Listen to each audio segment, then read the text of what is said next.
everyone, welcome back to my channel, or if you're new, my name is Janelle and I love making teaching and lifestyle vlogs. So if you're interested in that, please don't forget to subscribe and like this video. In this video, I'm going to be talking about 8 difficult interview questions for PE teachers. So for those who don't know, I am a PE teacher and I recently just got interviewed for this specific job that I just accepted for next school year, and y'all, the questions were so difficult for me. I thought I was prepared, but I was not prepared. If you're a PE teacher, future PE teacher, and you're in the interview season, here's a disclaimer: you might not even get these interview questions, but maybe some of you will. I'm just gonna dive in because hopefully it'll help somebody, because before I even became a PE teacher, there was like no videos on PE teaching tips and all that stuff. So keep on watching. I'm about to tell you the 8 difficult interview questions. The first difficult interview question is, how do you ensure the safety and well-being of all students in a physical education class? So how would you answer this question? For me, making sure that you have routines for everything. Make sure you set clear expectations, like how to even set up the game, how to come in when you're going to the gym, have routines for everything. Do want to make sure that all students are safe. They all have to know the rules in the classroom, the routines, have visuals of everything just for reminders. It's really up to you on how you want to answer it. That's what my mind thinks of when answering this question.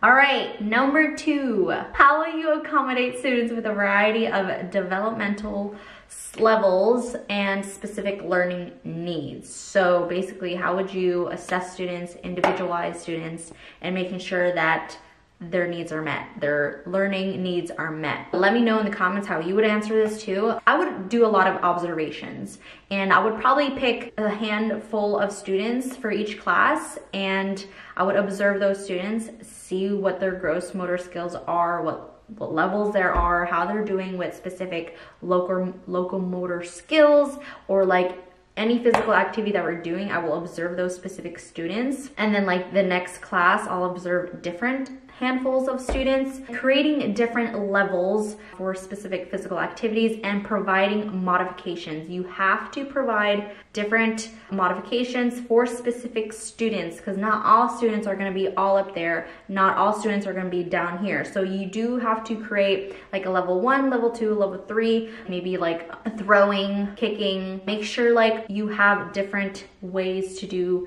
different throwing skills, and be like, hey, if you feel like you're ready and you've been doing this 10 times perfectly or pretty good, then you can move on to the next level, the next physical activity level or something like that. All right, number 3, what strategies would you use to engage students who are resistant to participating in physical education? Not all students are gonna wanna do the activity you're gonna be doing that day. So there'll be students who are refusing to participate, right? But this is so important to get to know your students, right? Give them some sort of choice. Like, you're the one still giving them a choice, like you're the one picking those choices, but then they're the one also deciding which one they want to do. But again, it really depends on what activities or games you're planning on doing that day or that week, or what unit you're doing. And also communicating with your students, like, hey, what's up? Like, talk to me. What can we do? Let's compromise something. For me, I think it's like all about communication, compromising with the students. What can you do? Let's work it out together. But I always let my students know, like, try your best, do what you can today, and that's what matters. Like, listen to your body, do what you can today. Yeah, let me know what you think in the comments of how would you answer this, because it will definitely help a lot of teachers, a lot of PE teachers. Describe what a typical physical education class period will look like in your gym. So say like, okay, what would a 30-minute class period look like? Again, it all depends on how you do your classes, depends on specific grade levels and all that stuff. When students are coming in, I would give them a brief overview of what we're doing today, tell them our learning target skills, and then have them warm up, maybe like 5-minute warm up, but it really depends on the main activity that we're doing. And then after warming up, I give them brief instructions for the main activity, leave some little bit of time for questions from students if kids have any questions relating to the game or physical activity that we're doing, and then do the main activity. And then after that, leave at least 5 minutes, could be more, could be less, of cleanup time, because you want to have that extra time in the end to clean up and set everything back up to make sure it's prepared for the next class. What are your classroom management skills and how would you handle behavior? Creating that classroom routine is so important for an effective classroom management. And I've seen this when I was student teacher, either in the classroom or in the gym. You have to set those routines and expectations, even with the little things, from the beginning, and stay consistent with it. For example, like I've learned that having a routine on when to get a drink of water, where to put their jackets away, how to line up when PE is over, those little things make a huge difference with classroom management. And with behavior, how to handle behavior, for me, I would have 3 strikes basically, and you have to stay consistent with all the students. What I always hear, like, you do have to stay consistent with all students. You can't just pick and choose. You have to be consistent with all students. So maybe the first one is a warning, okay?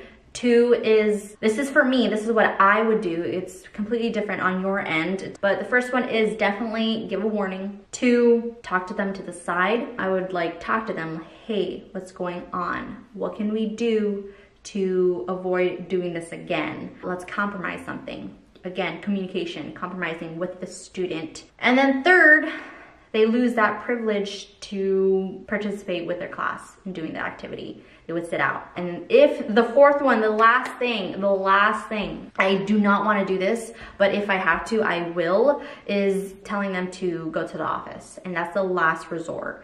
But I definitely want to make sure that I'm talking to the students, giving them a warning, and then or sitting them out and losing that privilege of playing or doing the activity with their friends. Here's another difficult question. Our school is focusing on integration throughout the curriculum. How do you see PE fitting into this? So how would you fit PE into the classroom's curriculum? This is what I would say is, I would talk to the classroom teachers like, hey, what are you teaching in your class right now? And working together to create a game out of it in the gym. So students can learn something about science or maybe, I don't know, history or anything like that in their class. And then you work together with the classroom teacher. And then in the gym, you do something relating to that specific lesson that they're learning in the classroom. And I did my master's thesis in this, that research shows that learning process is more effective when students are exercising while learning a specific content area. So adding movements into lessons can help retain more information. So that's what I would say. Again, it all depends on you. These are just like my examples of what I would say. How would you describe a developmentally appropriate curriculum for PE? Start from the top. For me, it's important to look at the state or national PE standards and then work from there and see what is appropriate for each specific grade level. Here's another one. How do you plan to assess your students' progress and your teaching in PE? All right, how do you plan to assess your students' progress? Again, I would use observations, take quick notes when necessary, and probably organize a Google Sheet for each of my students. It's probably gonna a lot. It depends on your school. It may take a while. Ask the classroom teachers if you can grab a list of their classroom roster. That way, in the first couple of weeks, again, you could observe a handful of students, each time. Take notes. Maybe in future PE activities, you can make accommodations, modify specific moves for those students. For the next part of that question, how do I assess my own teaching in PE? For me, I always reflect. At the end of the day or end of each class period, I think about, okay, what can I do better? How can I handle it better? You know, because your lessons are never perfect. And the thing about PE, you get to make adjustments every class period. Like, oh, okay, that lesson did not work with this class. I'm gonna tweak it a little bit and make it better for the next class.